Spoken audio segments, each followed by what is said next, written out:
आज इतने वर्षों बाद पलट कर देखती हूँ तो एक ही लफ्ज़ बार बार मेरी कानों में गूंजता है।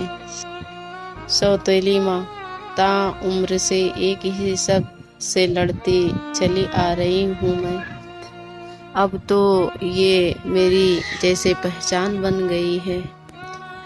हर बात पर अग्नि परीक्षा, हर बात पर अपनी ममता साबित करना पड़ता है, जैसे मैं कोई अपराधी हूँ और ये पूरा समाज मुझे कटघरे में खड़ा करके बस एक ही सवाल करने का हक रखता है। क्यों दूँ मैं सफाई, क्यों खुद को साबित करूँ मैं?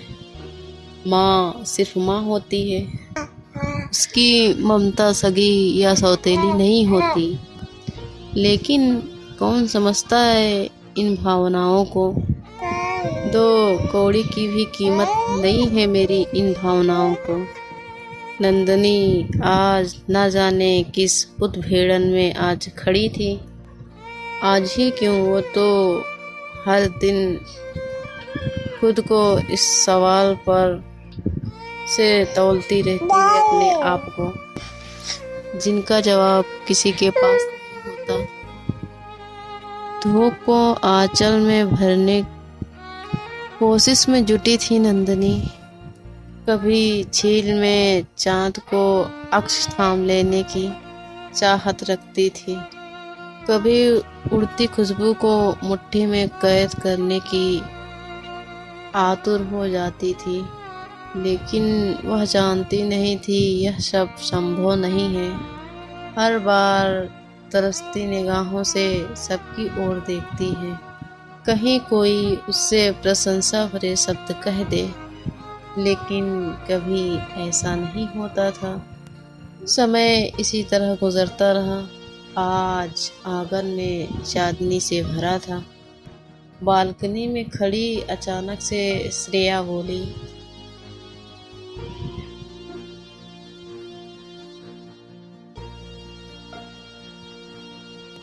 माँ इतनी देर से आप मेरे पीछे चुपचाप क्यों खड़ी हो और क्या सोच रही हो? श्रेया बेटा, तुम्हें कैसे पता चला कि मैं तुम्हारे पीछे खड़ी हूँ? श्रेया की माँ नंदिनी ने हैरान होकर पूछा। माँ, मैं तुम्हारी खुशबू अच्छी तरह से पहचानती हूँ। तुम्हारा एहसास, तुम्हारा स्पर्श मुझसे बेहतर कौन समझ सकता है? आखिर आप तो माँ हो मेरी। श्रेया ने अपनी माँ का हाथ थाम कर कहा।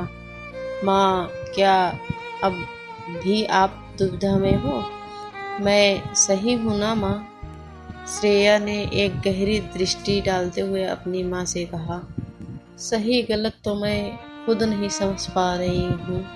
बस मन में यही डर है कि तुम कहीं वही गलती तो नहीं दोहरा रही हो जो मैंने भावनाओं में बहकर की थी। श्रेया की माँ अपने मन में छिपे डर को ना चाहते हुए भी श्रेया के सामने कह दिया। माँ, तुम्हारा डर जायज़ है, लेकिन जो तुमने किया मेरे लिए वह गर्व की बात है, और मैं चाहती हूँ कि मैं भी वही करूँ जो इस वक्त मुझे सही लग रहा है। तुम मेरी प्रेरणा हो माँ, तुमसे ही ममता की गहराई में जान पाई हूँ। भला तुम्हारी ममता को मैं कैसे गलत मान लूँ? तुम्हारी सोच ठीक है, लेकिन मैं जिस दर्द से गुजरी हूँ उसी दर्द से आपको गुजरना देखता नहीं चाहती मैं। अब रात बहुत हो गई है, चलो सो जाते हैं। माँ, मुझे आज अपनी गोद में सोने दो। उर्मिला ने बच्चे की तरह थपकी देकर सुला दिया श्रेया को, और उसकी यादों का करवा पहले जा पहुंचा। नई नई दुल्हन बनकर आई थी, अचानक ही उसकी ज़िंदगी में सब कुछ बदल गया। जिस शख्स को वो अपनी बड़ी बहन के पति के रूप में देखती थी, वो अब उसकी पत्नी बन चुकी है। श्रेया ने बिना आनाकानी किए हुए सैम से शादी करने के लिए हामी भर दी, क्योंकि दीदी के मौत के बाद सबसे ज़्यादा चिंता उसको दोनों बच्चों की, श्रेया और राहुल की थी। बाकी घर वालों की तरह नंदिनी भी यही सोचती थी कि मासी भी माँ के समान होती है, क्योंकि बच्चे भी पहले से ही नंदिनी से घुल मिल चुके थे, तो वो भी अपनी माँ के रूप में नंदिनी को स्वीकार कर पाएंगे। उसकी बहन ने भी उसको तो अपने बच्चों को ही तरह तो प्यार किया था, तो भला वो कैसे पीछे हट सकती है। दूसरी तरफ वो सैम का बहुत ज़्यादा रिस्पेक्ट करती थी। समय बीतता रहा, बच्चों के साथ नंदिनी खुद भी बच्चों की तरह रहने लगी और खेल खेल में उन्हें कई बार कामयाब होने की बातें बताई। लेकिन इतना सब कुछ करने के बावजूद भी बात बात पर उसे सौतेली माँ होने का ताना दिया जाता। अगर बच्चों को चोट लग जाए तो पड़ोसी कहते थे बेचारे कि माँ के बच्चे हैं, सौतेली माँ इतना कहाँ ख्याल रखती है। इस तरह के ताने सुनने की आदत बन चुकी थी मेरी।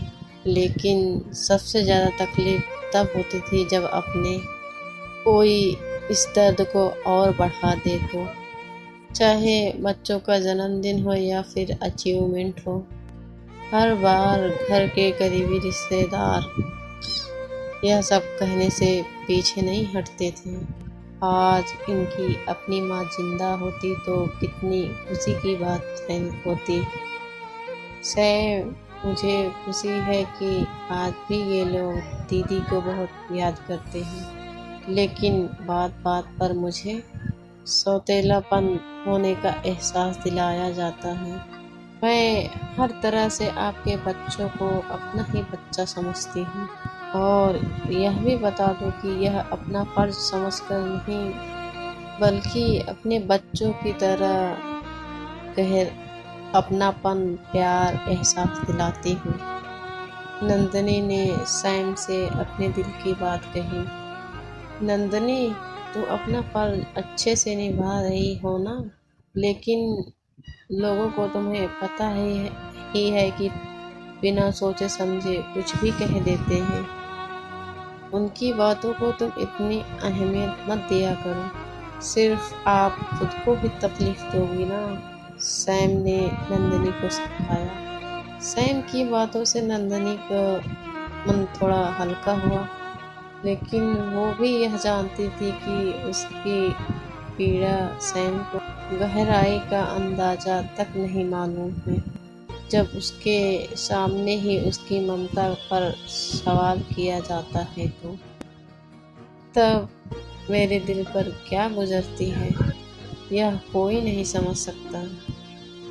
यह बच्चों के लिए वह मानसिक रूप से तैयार भी नहीं थी, लेकिन सैम के समझाने पर वह तैयार हो गई। मैं इस बच्चे को जन्म दूंगी।